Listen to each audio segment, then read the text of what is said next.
And we're live. Hello, everyone. RIP to anyone watching this after the fact who just has to watch us sit in silence for 10 seconds. But welcome. Today we are talking about reading widely. This was the runner-up in our writing advice bracket challenge, where we tried to determine what was the best writing advice, and it turned out that the best writing advice was write, closely followed up by read. In a twist shocking to no one. So yeah, but I think back then we had kind of a lot to talk about reading, so we wanted to do it as a full-length chat. Hello, Misty Kate. Say hey in the discussion section if you're here watching live. And yeah, let's kick it off. Everyone let us know what you're reading right now.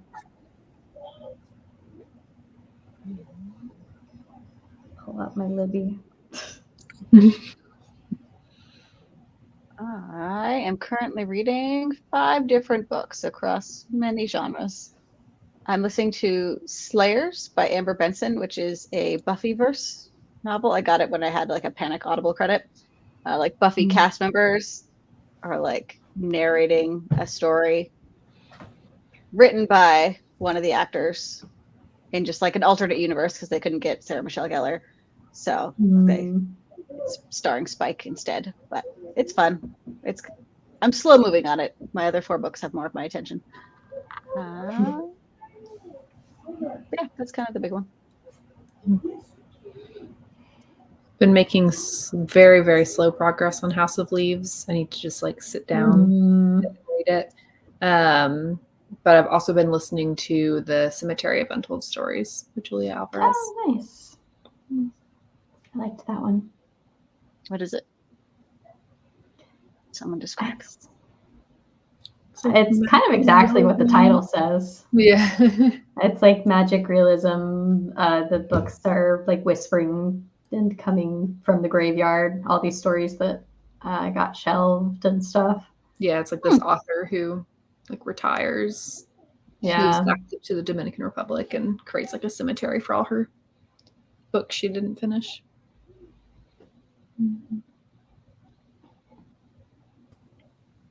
I just started, I literally just looked at it and still forgot the title. I just started. It's called Stony the Road, and it's about the Reconstruction era and kind of how like white reactionism to the Reconstruction era led to the rise of Jim Crow. So an era of history I know very, very, very little about. Nice. I've got a book I checked out from the library that I saw and just grabbed on a whim that was called Haunted to Death, I think. I don't even know who the author is. Hang on. I don't have the book near me. Haunted to Death by Frank Anthony Polito. It's like a paranormal crime novel about these dudes who they have like a fixer-upper TV show, and they're doing it in a haunted house. So it's fine so far. And I'm also listening to, what's it called? All the Living and the Dead by Haley Campbell, which is a nonfiction about like people who work with death or in the death industry. It's pretty interesting. Nicole's reading My Vampire Plus One and Lucy Undying, a vampire double feature.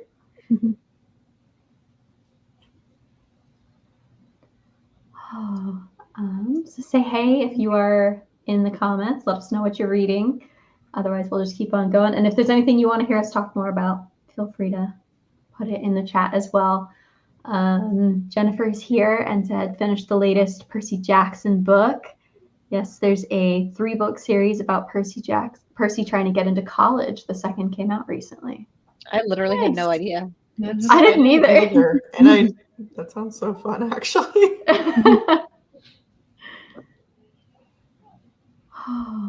One of the things I was really curious about, I feel like the answer is maybe yes for me, was just like, has your reading process changed over like the 10 years since we kind of started this channel, or like the 10 plus years since you started taking writing more seriously? So yeah, what has your like reading journey been, I guess, as you kind of came into being a writer, or a writer considering trying to get published someday? I feel like my journey has had more to do with this channel than my writing career. Like, because I was thinking that with the Percy Jackson thing, and even a little bit before, of like, I used to be so up to date on what was coming out and like trying to stay on top of like big buzzy books and stuff. And now I want to again. I don't know. The buzzy books aren't the ones I want to read. Yeah. Yeah, I feel like it's definitely been like an interesting progression for me, where like started out like I just read what sounded interesting. I was a casual reader, and then it like became like, oh, I need to read what's the big buzzy stuff in the genres I'm interested in writing. Like I have to keep up with everything, and I got so burnt out on that, feeling like I had to keep up with books that I like maybe wasn't interested in sometimes. And there was just felt like there was so much I needed to read, where I've like let myself like take a step back over the last few years and get back to like reading the things I want to read. And I can read an old book if I want. Like I don't have to read only new releases, you know, I don't have to read every new release. And just like chilling out a little bit about it. Yeah. I do feel like it started from a nicer place than that, of like, For sure. when we first came into this channel, there was so much community around like the big buzzy books and being a part of that. And like, not even like the biggest buzzy books, but like if you're in the YA world, those books and like reading the books that people were talking about was a lot more fun than it is now, I think. Because now there hasn't been those like same level of buzzy books. No one's talking about the same books at the same time. Yeah. Like it's just. And I do think at the time when I was doing it, like it did expose me to like different genres, different like audience levels of books. So I do read a lot more widely than I did 10 years ago. But yeah, it's like it reached a point where it was like a little too much for me. Yeah, I definitely remember hitting a point where it was like oversaturation almost, where not only were like so many books coming out that we're trying to hit the like what's booktube going to talk about, but then also just getting really exhausted with trying to keep up, and feeling there was also at the time very much kind of a I don't know, maybe like a culture of like don't DNF, like you should, and definitely don't tell people if you should. At least, and maybe that's just something I was imposing on myself. I know I felt very strongly the pressure not to DNF things, and like I needed to see it through, or else I couldn't talk about it online. Like doing my due diligence for a book, and that led to me finishing a lot of books that I don't think I would have finished, and I think I would have been a lot happier with reading if I had just not finished them. I think also there was like a lot of like pressure to almost sort of like network. Like, I don't know, like I felt like I, at the time, and maybe it was partially also living in an area that had like a pretty active YA author scene. So like there were a lot of events happening near me and like things like that, like a fair number of local authors who were writing specifically YA. But I felt like at the time there was a lot of pressure, like if this is a community, if you want to be in this community, then you got to show up to support this community. And that means like relentlessly cheerleading everyone who does anything that, you know, which like, I'm obviously all for like, yeah, like be nice to the people around you and like try and make friends. But like, I think I've come to realize like, you know, you don't need to show up for every single person just because they like live 20 miles from you or, you know, whatever. And I think especially like also for me, one thing that has changed has just been like more disillusionment with publishing in general. That like, I don't know, I sometimes do still try and keep up with new releases and stuff, but just like feeling maybe more like I want to read what I want to read and not, just because it's like the next big thing.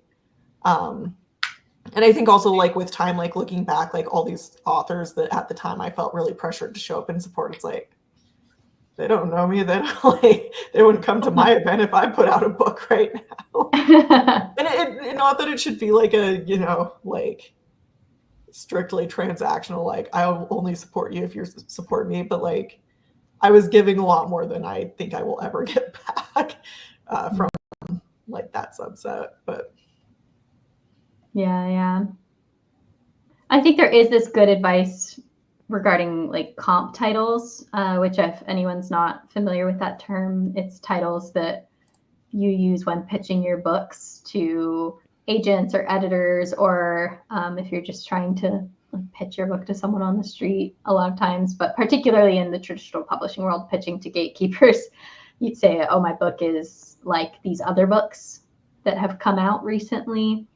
And the advice used to be pretty strict advice in like, oh, it needs to have only come out in the last couple of years and it can't be too big. So you're trying to dance this balance of what's a very good mid-tier book that I definitely would have heard of that's a lot like my book, but not so popular. Yeah. In retrospect, it's like wild, that dance of like, and just because everyone was reading similarly enough, it was possible. Now it just does not feel feasible. Yeah. Ever. And like you're doing this dance trying to pick these books, knowing full well that everything that's going to come out in 2 years has already been purchased. Yeah, it's like you could pick something that came out 6 months ago and it's like that book was bought 2.5 to 3 years ago. Like, oh yeah. And especially like lately in YA, it's like, man, if you're comping something that like came out 6 months ago, you're probably comping something that people are now saying is completely saturated. That's a little bit of an over exaggeration, but only a little bit of one, I think. Yeah.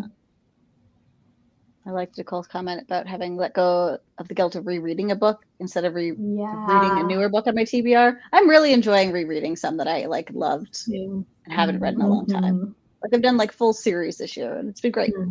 Which did the whole Hunger Games trilogy at the beginning of the year. Oh, nice. Yeah, I did those after Emma did those because she made it look fun. As for like thinking about like feeling the need to read books other people are reading, like when I read things, it's still very often because one of you made it sound good, or just like one random TikTok can like just shoot something to the top. I'll skip everything that I thought I've been waiting to read forever. Be like, nope, I want to read this one right now. Like that's mostly how I pick books. Still, there's not. It's just more in the moment than this like big pressure. If someone sounds excited enough about it, I can be excited.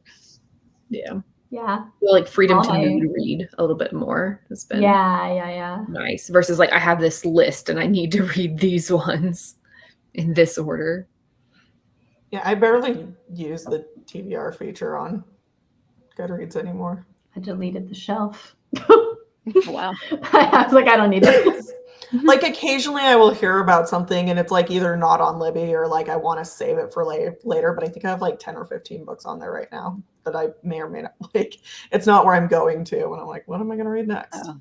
I use it to like if I'm going to order stuff off of Book Outlet and I need to reach my like free shipping, then I'll like see if there's anything on there. Or if I'm using formerly Scribd, whatever it's called now, I'll just like check that again. Yeah. Or like if I'm at the library and I don't know what to look for and reading every book on the shelf to find one I like sounds exhausting. So I still like having a list. It's just I have my saved section on Everand and I try to go through that once a month and be like, actually, no, I'm not gonna read that one, and like then add the ones I do think I want to read. Nicole said, honestly, have you ever reread a book and at the end thought, I shouldn't have done that? It's always a good time. Yes. I not only have done that, I convinced my whole book club to read The Scarlet Pimpernel because I loved it when I was in, I don't know, 9th grade. And And it was like fine, it wasn't that bad, but it was also like, oh, this is like cartoonishly like capitalist. This is cartoonishly pro aristocracy.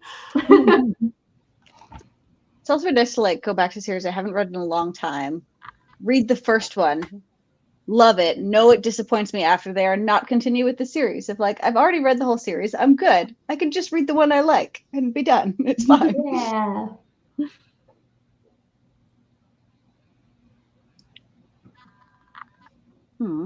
Yeah.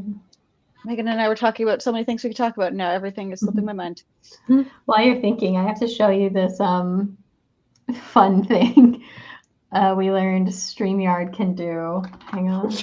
Not the Hang on. that one's Hang fine. on. It's the Hang other on. one that- No, it's coming. Wait. No. Circles. I love it. So fancy. It's a lot less awkward with like the 5 of us on here than when it was just me and Megan. Are the circles the same size when it's just the two of you?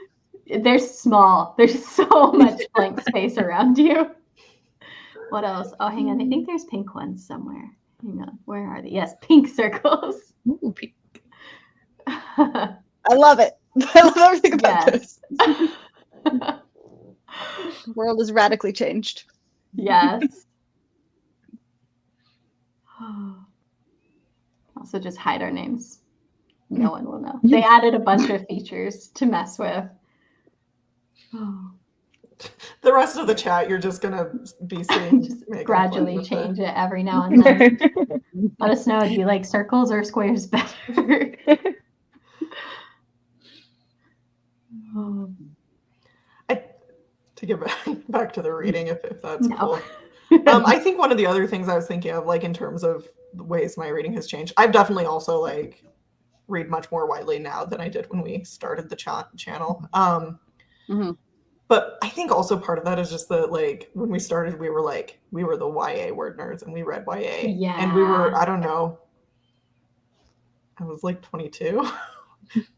I think so, yeah. You know, and I still like YA, I still write YA, but like maybe I don't need to spend all my time in a 17-year-old's head.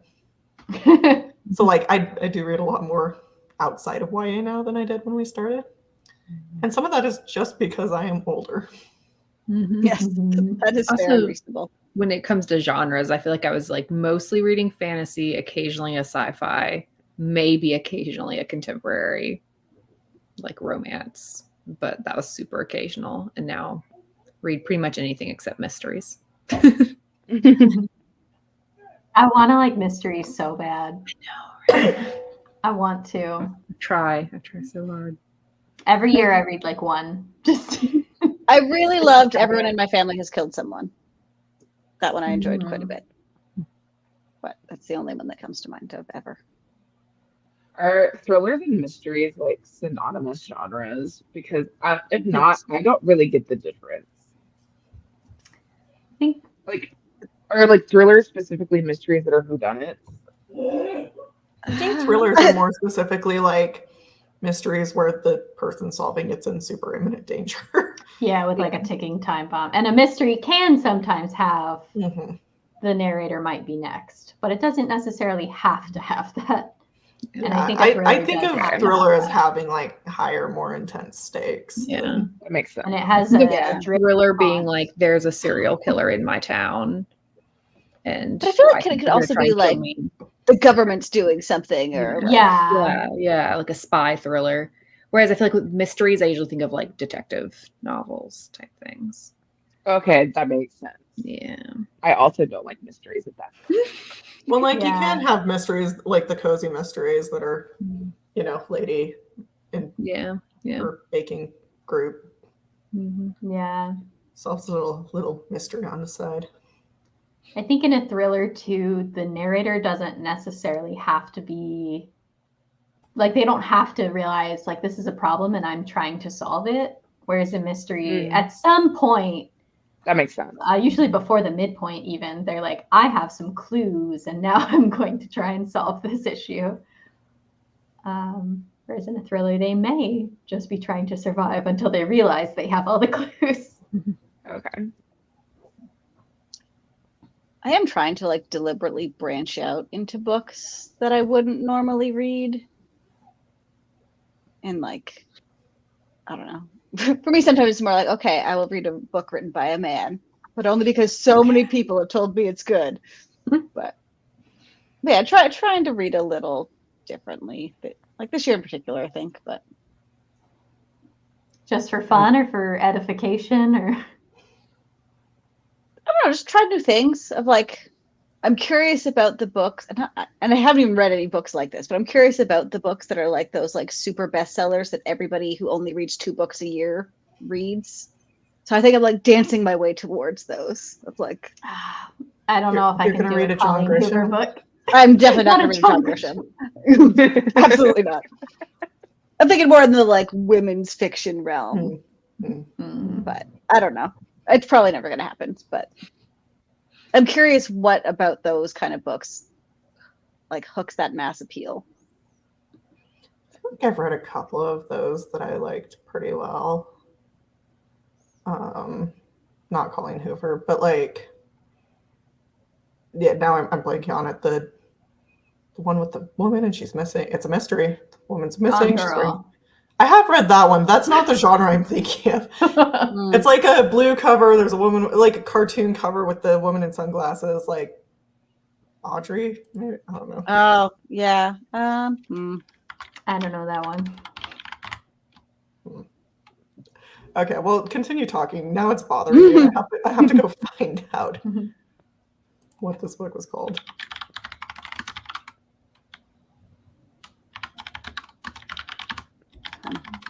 And that was something Megan and I were talking about earlier in terms of like reading broadly. Where'd you go, Bernadette? Sorry. Oh yeah. No, I haven't read that one. Sorry, I'm so sorry I cut you off. No, absolutely. It's absolutely worth it.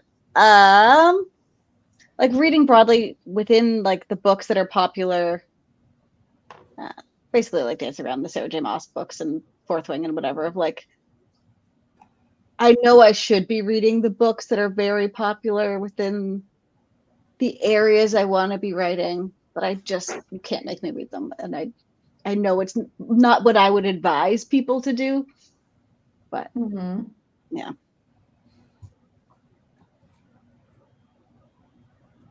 I'm curious why people love those books. Not enough to like put myself through it.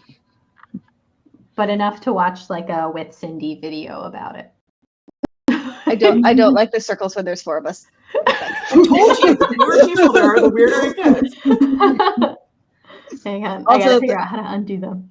You also The do circles small make it squares. very obvious how much more hair Megan and Kyra have than I do. Our hair is the entire circle. Maybe that's The also whole why I circle. don't like it. Just a floating head and just a sea of Yeah. hair. Yeah. Back to squares. Oh. Yeah. Joe Catherine, my sister, read A Girl on a Train purely because she was a girl on a train at the time. That's all the reason you need. That made me cackle. Like I can't even think of like any of those like kind of books that have even piqued my interest.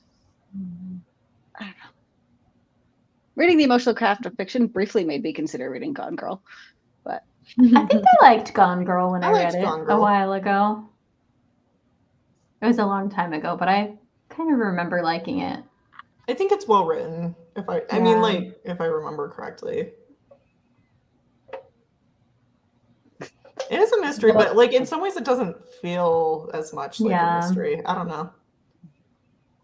yeah, there's a different undertone. And by the midpoint, you know overall what's going on. You just don't know how the end is going to play out. Because at the midpoint, you have a POV shift. Yeah.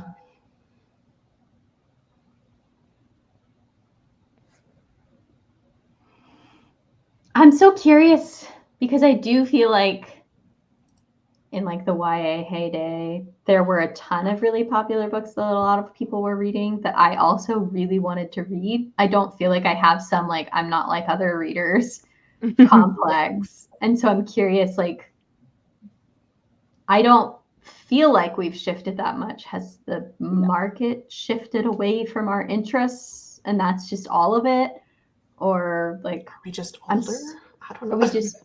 But there's a lot of people our age, like who are really into ACOTAR, really into Colleen Hoover. And to be fair, we like gave Throne of Glass like a real shot. I liked Throne of right Glass at the beginning until the fairies got brought in. Yeah. I liked the And, like, first 3.5 yeah. books. 4, Which is I think I liked. which is wild that like we liked that many of them and then got to a point where I will absolutely never read anything by that author again. What happened?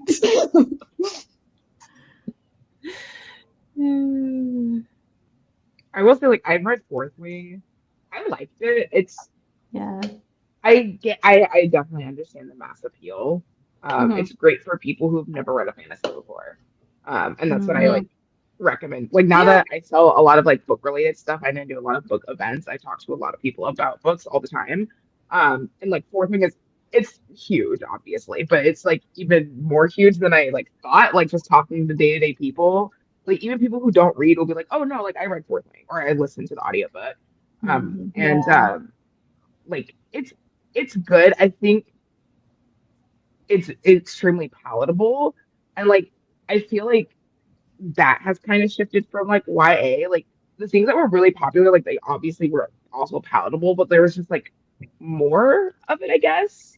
I don't know. I do get what you mean though about like how I don't know. I feel like readers who read like 100 books a year, they also have probably read Fourth Wing, but it's not like their end all be all. Yeah. Yeah, describe it as like for people who haven't read much like there's just nothing in the mass appeal of it that made me go, oh, I've never read anything like this before. Like I've read all of these stories just like split up between other stories and I'm good. It very much is like that. That's interesting. I like dragons though, so yeah, I mean and I'm excited that there's like more books upcoming that because of the dragon upswing, thanks to Fourth Wing, there's new dragon books that I am interested in, which is nice. Yeah. Yeah, I haven't read Fourth Wing. I feel like it's shifting the market and it's gonna do this thing where like it's oversaturates and gets annoying. But like I do like that like, the only thing they know how to do. But I do like feel like it's opened the door wider for like recapturing like older readers who grew up with like the heyday of YA. Like I think publishing has really underserved them for the past 5 or 6 years, and so like to see that book be successful, I think it's opening the door to just publishing more stuff like that would appeal to that audience. I completely agree. That's actually a really good point.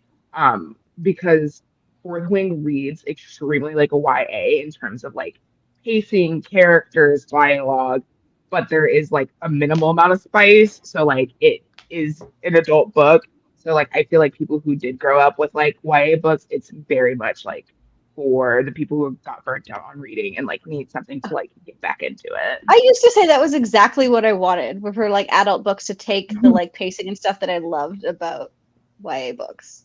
I mean, you might like it. Yeah. I will say the graphic audiobook is pretty good.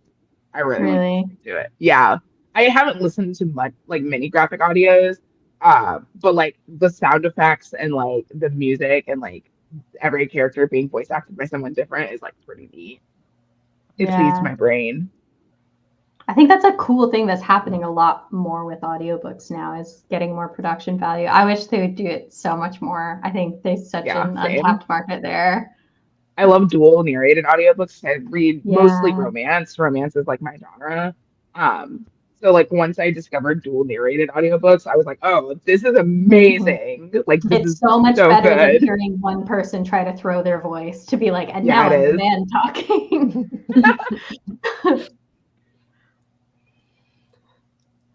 Yeah, so I don't know if I will read The Fourth Wing. Like, I don't know that it super appeals to me either, but I feel like a lot of things that do appeal to me more have come out in the aftermath of that. So yeah, like there are a lot of adult romantasy titles that I'm interested in. So, Romantasy is like the hot thing right now. which and it Has been for a while. kind of think maybe it would have happened with or without Fourth Wing, but like Something It always gave it a kicks boost, us in the door. yeah. Yeah. I think the combination of Fourth Wing and ACOTAR getting popular around the same time is really what kind of kicked Romantasy like up a notch. Yeah. But I do also kind of view those books as like the thing that has made it really hard to find books for teens anymore. Like Oh this yeah. Romantasy crossover. Yeah, weird. I do think the YA, I don't, in some ways I think so. I think the YA market is starting to sort of recover and like figure out how to distinguish itself and then like go back to catering for their audience instead of like trying to cater to the crossover audience quite as much. Yeah. Like I've started seeing things come out that are like, okay, this feels more like YA than some of the stuff I was reading the past couple of years. Yeah. I think like book I- talk had a huge influence too on like blurring the lines between the two and making it harder to find like actual YA because a lot of the book talkers are adults and but then it's like teens watching it and being like, oh, I have to read these books. Mm-hmm. So there's like less book talkers who are talking about actual YA books. I think that's also part of why I feel so cut off from what's big right now is because when I first got TikTok, my brain, I was really burnt out on publishing at the time. And I was like, I don't want to see book content on here. And so I trained the algorithm just not to show it to me. And it was like, that is my non-book app. And then I have like my private Instagram that is not for book stuff. It used to be, and then I made it private and it's not anymore. And so a lot of the book conversations are happening there. And I do feel a bit more like, you know, blessing and curse. I have to go out and find the things that I'm interested in reading. And I don't get as much word of mouth because I 3 years ago cut off that line of communication. Most of my book recommendations will come from like book talk or like I have other friends Yeah. that like read too. Like right now I'm trying to force myself to read the Zodiac Academy series because one of my best friends is like, hey, you should read this with me. And I said yes. And there's like 15 books. And Whoa. it is a sprawling universe with like 4 different series and a whole reading order and all these things. That's cool though. If you get into it, then there's a million. And Yeah. yeah, it is like in like that's one of like the big like book talk series right now. But like I said, I read a lot of romance, so like all of the book talkers I follow specifically talk about romance. So someone will mention a book, and I'm like, oh, that sounds interesting, and I'll immediately check it to see if it's on Everend, and if it's not on Everend, I'll check it on Libby, and then if it's not on Libby, I'll check to see if it's free on Audible, and if it's none of those places, then I probably won't read it. Yeah, same. That's my exact path too. Sometimes I'll check my actual library to see if I can get a physical copy, but other than that, exact same steps. I can't read physical books anymore. I just decided I have to give it up at this point because I keep trying, and then I'll be like, oh yeah, I'm reading this book, and then it'll be like 4.5 months later, and I'm still reading the same book, but then I'll listen to an audiobook in a day or like over the course of like a couple days. So I'm like, I just can't read physical books anymore. It's not for me. With Yeah, what and that's time? totally fair. Yeah. House of I'm Leaves trying did drag me back a little bit because you have to read that one physically. And that one I even went as far as to like ask my library to buy, but then I like caved and purchased it before they did. So they bought a copy for nothing. But I'm like, we've got this like 30-year-old horror novel. Yeah, I feel like the Hunger Games like briefly did that for me, where like because I reread them like my physical copies, and I was like, oh yeah, it's fun to like sit down with a paper book and read it, but it has to be something that's really gonna hook me really quickly. I'm I like trying buying to train books. myself to get better at it. Yeah. I like buying the books I've listened to. They're my audiobook trophies. Yeah. They look pretty on my shelf. Yeah, I think especially like with a very young child, it's like, when can you ever just sit and like, it's a lot. very Between the baby and running a business, I have no idea when I would ever sit down and open a physical book. Yeah. And I used to think very incorrectly, like a lot of people, that like, oh, you're just getting a little bit less from it when you listen to it. Like you're getting the story, but maybe not getting as much from the prose and learning from it as a writer. But the more audiobooks I listen to, the more I feel like, oh, there's specific things I'm learning from listening to books that I couldn't get from like reading just the physical. I think they all have like benefits to your creativity in your writing, and any book that gets you reading is a good book, you know? Yeah. I feel like the fact that I can like mass consume them has like been helpful for my craft, even if I am quote unquote getting less, which I don't think I No, I don't agree think with that that's either. true, But like yeah. even if that was true, like the fact that I get through more of them, I think helps. I've also said this before on the channel, but like I think it's helped me so much get like voice down is Yes. like Yeah. That's one of the actual things I voice. feel like, yeah. I'm an auditory learner, so like I've always learned better like listening to things. So I think that helps. I mean, I haven't written anything in a while, but I do think like listening to audiobooks like helps me in that regard. Like I Yeah. just finished The September House for the second time because Megan suggested it and I'm obsessed. Kelly suggested it to me. So. Oh, nice. I got my entire family to read it. Well, Jonah's family. I made them start a book club with me. And that was their Yay. first one. I love that so much. Yeah. We also inadvertently with my mother-in-law, I made her also read We Used to Live Here. So Yes. Also good. but with The September House, like especially listening to it the second time, I feel like I've gotten so like I can't remember who it's by. But Carissa that sounds right. Orlando, maybe? The author. I hope I'm not making that up. No, that sounds right. Like, I see the cover in my head, and that sounds right. Yeah, that's right. Yes.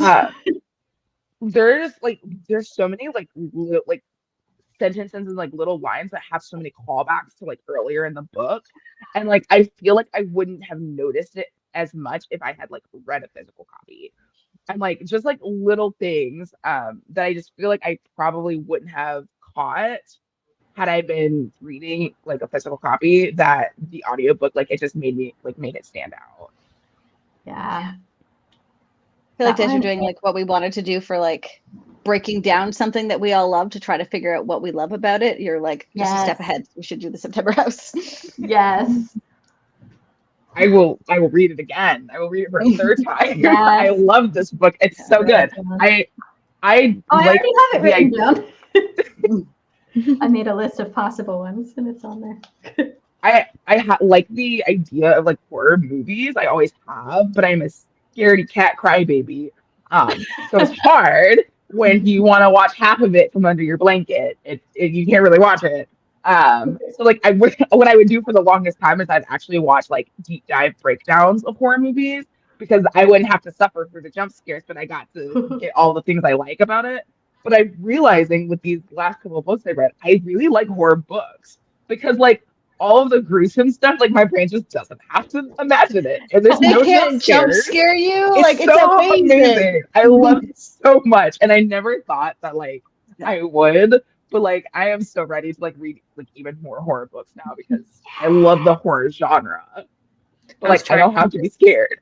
I was trying to convince some coworkers of this the other day because I recommended The September House, and they're like, "Oh, I don't do scary stuff," and I was like, "But scary so books are different. than It's scary so movies." different. I'm like, my brain didn't even like fully register like how dark and twisted that book gets because I was just like having a good time. But like it's got some like It's Fun dark. too. stuff. That book is It's funny quite at dark. a lot of moments. It's funny. It did spook me though, the like he's down there and how it kept appearing Yeah. places in audiobook format, and especially in audiobook format at a high speed.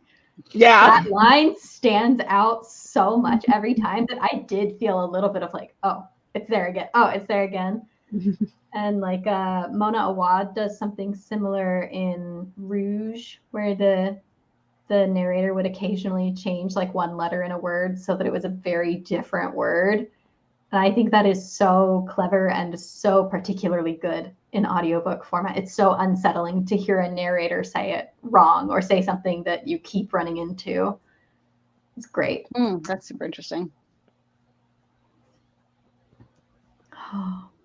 It's kind of wild how like how differently you can experience books depending on the medium you've read them.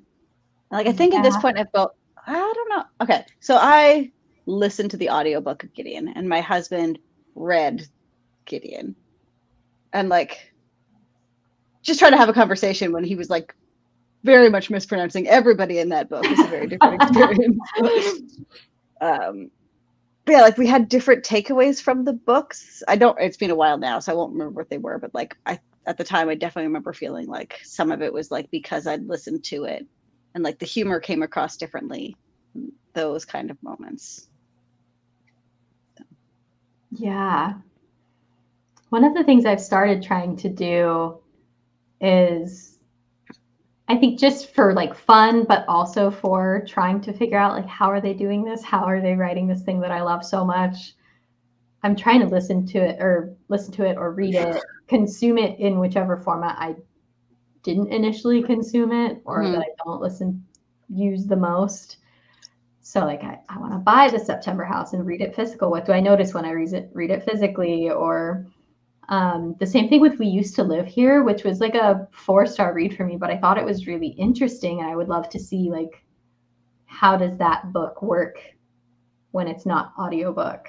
Because the audiobook had some very specific quirks to it. So yeah.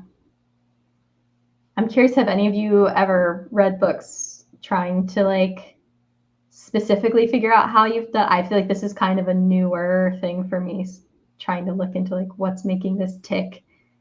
Do you all try to do that ever? Not in the moment while I'm reading. I remember loving that website years ago that had like taken Hunger Games, Harry Potter, and Twilight and showed you what those similar beats were. I missed what you said to me. It was something, which is not helpful at all. I think it was story something, like Story Graph or something. Was it Story Hero? Yeah. Yeah. I was obsessed with that website. Yes. Yeah. I've been like meaning to like go into ChatGPT and try to like make me that website, but for different books. I've just never gotten around to it. I'm like, what are the similar things here? What do I like? Please explain it to me. So breaking it down in retrospect, I can't do it while I'm reading. I want to just enjoy it while I'm reading. Yeah, I feel like if I start to try to analyze too much, that's when I'm not going to enjoy it.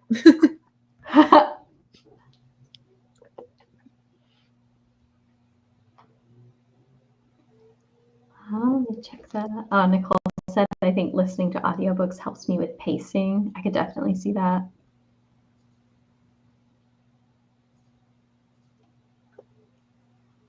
Oh, yeah. Belle said, I listened to a comp title that was recommended for my work in progress. And the second I heard the narration, I knew that was what I was looking for. So I bought the book so I could annotate. Do you guys ever annotate your books? I don't. I did for House of Leaves. I do for book club sometimes when I do have a physical book. Well, there's one book that took me forever to actually read.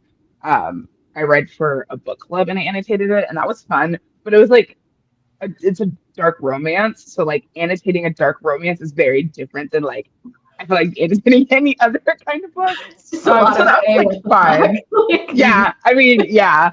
So like that was kind of fun. And like in my business, like I sell annotation kits for books and stuff. So like I talk to a lot of people that annotate books. And like I wish I had more of a brain for it. And like I've done it. Like I will highlight quotes when I would read in my Kindle a lot. Just like lines that I thought were interesting or like funny. And so I briefly thought about getting a Kindle Scribe, but I was like, no, I'm actually not going to annotate. That's a waste of money. So, like, I wish I had the brain for it because I like the idea of it and I like the aesthetic of like annotated books. Like I like books that look lived in. But like I would just read half the book and then be like, oh wait, I'm supposed to be annotating. Right. And then at that point I feel like there's no point in going back to annotate. So yeah, it's like to read someone's annotated book. Sorry. No, you go first. If the book's good enough, I'm going to be so sucked in that I'm going to forget to annotate things. Whereas I feel like the books that I would annotate would be the ones that like I'm noticing problems. Yeah, just like, I'd be curious to see, like, do you see people holding up books they've annotated? There's just like dozens and dozens of like, I'm so curious what people are writing down. But My friend annotates her books heavily. She's super, super, super into the Fourth Wing series. That's like her like favorite thing. It's like her personality. It's actually pretty adorable. But she annotates and she has multiple copies of the same book for different annotations that she's done. Like she just got another copy of Fourth Wing because she wants to do like another annotated read through, but she wants different annotations. Huh. So like and like she wrote an annotation like in GoodNotes. She literally wrote like a 15-page guide on like how she annotates just for fun. We're all neurospicy in my friend group. So like this was like her hyperfixation for a while. And it's like fully illustrated like diagrams on how she annotates. And it's so interesting and it looks so pretty and like she uses like color like schemed tabs and like those like really I'm very curious. Instagrammable like I will get her to send me some pictures and then I can post it to the Discord for anybody that's curious on like what they look like. But she does like those really like Instagrammable like annotated like copies. And I don't understand. We have differing neurospice. Hers is like, yes, organized, and mine is like, what? Organized? So I just also feel like I've never had that many thoughts ever in my life. So I respect people who do. I think I feel the really pretty detailed annotated stuff that people are doing these days, like to me is similar to the really pretty bullet journal spreads, you know? I'm like, I don't have the time or the focus for that. Like if I am gonna annotate, it's just gonna be some scribbled notes and a highlight. No. My handwriting's terrible, so it'd really be like I'd go back and be like, I don't know what I was saying. Right. Like It's interesting. I think multiple of you mentioned like, oh, if I'm into a book, I'm not having like extra thoughts to write down about it. I feel like when I read, I have the book words that are happening and then just a stream of consciousness thought that is just always happening underneath it. I definitely don't think I have annotation in me either, but just for a different reason.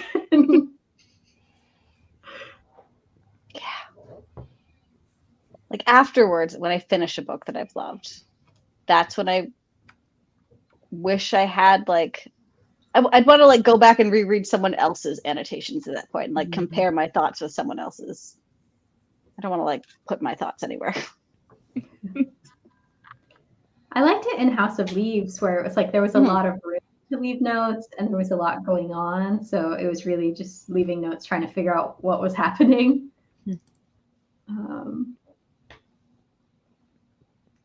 Yeah, I'll be curious whenever either of you reads that J.J. Abrams one, because I feel like there's more of like a mystery there than just like Weird House. That like, is there stuff to actually figure out? I remember, the summary made it seem like you were kind of you were like the fourth layer of who was reading and leaving notes kind of thing. So I suspect it kind of wants that. It's still $60 Canadian though, so one day I'll read it. That's so many Canadian dollars. You should have bought it here. I really should have.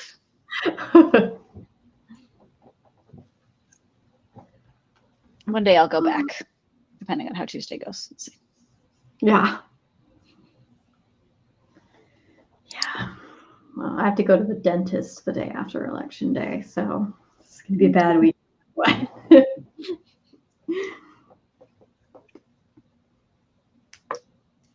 Belle said House of Leaves was a book I bought when it was published purely because of the edition that had pages like handmade paper. Wow. I want more books like that. It's like why I keep trying to like House of Leaves, but not that one. Of like something that feels like that and like the depth of it and that level of being able to get sucked into it and value in rereading it. I will never reread House of Leaves. I'm glad I read it, but I will never reread it. No, I want more like it, but not that one. I'd love to write something like that. I can't imagine there are very many authors in 2024 who have the kind of publishing security where they could do something that would cost that much money to print. Hopefully someday, though. That I did get reminded, though. Next week we're talking about the emotional craft of fiction, chapter 5. So don't forget to read that this week. Chapter 5 is called The Emotional Plot. So that should be really fun. It's a big chapter, so maybe start earlier in the week. And hopefully we'll see you there, even if you don't read it. I think we have good discussion regardless. I'm really glad we did that book club. It's like a good road back into like really talking about craft. So Yeah, I've had a lot of fun with it. That's why we've talked about doing a like how do the things we love work series, and we have it slated for next year. And this also feels like a good gateway into that. So I'm excited. So we'll just have to decide if we want to do like we all reread a book and come back together in one chat, and then talk about different things for each one, or if we want to like take one book and split it up across the like 4 installments, or still got to decide what we want to do there. yeah, But we have I'll need time. to learn to think in annotations in order to have these discussions. Like, why do I think I like this? I think we're coming pretty close to an hour, and in my brain it's 10 p.m. So, yeah. Does anyone have any like final thoughts? Any? I'd be curious if anyone, I don't know, we may cover this kind of stuff in your wrap up things or whatever, but like any books, not necessarily from this year, but like that were outside of your normal reading that you're really glad you read. Of like you took a chance on a book and it paid off, and you'd like recommend it to other people. I read Never Lie by Frida McFadden, and that was literally the first thriller I've ever picked up. And I really liked it. A lot of people said that that is not their favorite Frida McFadden book, but I really enjoyed it. And I also got my mother-in-law to read it, and she liked it. So, I don't know. I would suggest it, especially if you're not into thrillers. I thought it was really compelling. But So this year I read The Will of the Many by James Islington, which is like felt like a book that I would have loved once upon a time, but was like kind of, it ended up being like a grown-up version of what I wanted it to be, which is like sort of magic school, sort of weird, but didn't get like weird like The Magicians made it weird. I don't know. I really liked it, and it like sparked a lot of the same like fun fantasy joy, but slightly more mature without being boring more mature. So I was really glad I read that one. I read the first few Murderbot Diaries kind of between the end of last year, beginning of this year, which like normally I don't read a lot of adult sci-fi, and I don't read a lot of like short novella type things, but they were really, really good. They were good. I need to read more of them. Fun. I have the first one. I've been meaning to read it. I think you'll like them. Maybe I have the physical book and it's short, so maybe I'll like find a time and like actually try to like read it. I feel like the second one is where it really. What does Murderbot make the ship friend? I think that's the second one. Yeah, that's where it like really like the voice is always great. It's a very anxious robot, but if you pick it up, at least make it to the second one because they're shorter. It's still like half a book. Okay. I read this book of poetry about bugs. It changed my life this year. It's called Buzzwords. It's great. That's what I've been looking for since you talked about it, but it has not shown up in any of my. I have free access to this book. No, it was great. I loved it. There were so many poems about bugs. I think about it every week. I've thought about this book. So it's silly, but poems about bugs. I found there's like the same binder has one about trees that I'm hoping to get next. So I do want to find more poetry books that cause there was like been a few that the Amanda Lovelace ones I think I really liked. Like I haven't found any that felt like millennial enough. Of like, I need this to relate exactly to how my brain thinks. I don't want boomer poetry. you don't want my boomer poetry about bugs, Kelly? Maybe. You make it sound very nice. One of these is from the year 712. I put 2 stars next to. I annotated this one. I put 2 stars next to it. Is that good or bad? It meant I liked it. This man was watching the fireflies and thinking about how he's gonna die. Sounds like a thing you'd like. Yeah.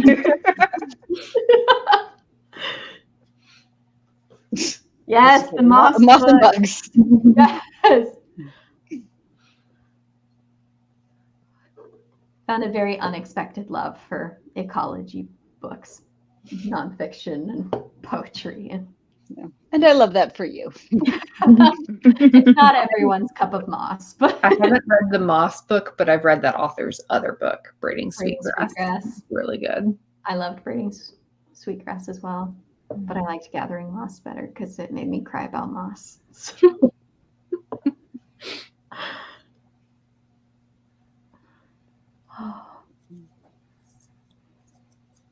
Books are nice. I like books. Yeah. Big fan. Nicole said I didn't read romance novels before you started picking them for the book club. I read more romance now because of that. So do I. Yeah, I feel like romance has evolved a lot. I read so much romance. Yeah. So much romance. It's also just a genre that has like just 1.5 million like different things you can choose from. Yeah, you I'm can in a find lot of exactly romance what you book want in groups, romance. too. Yeah.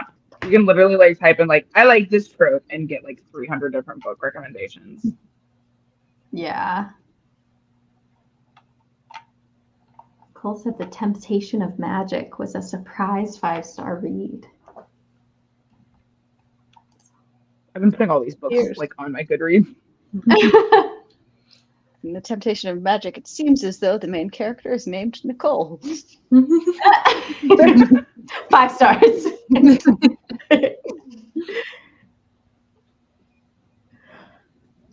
Oh, this does look good though.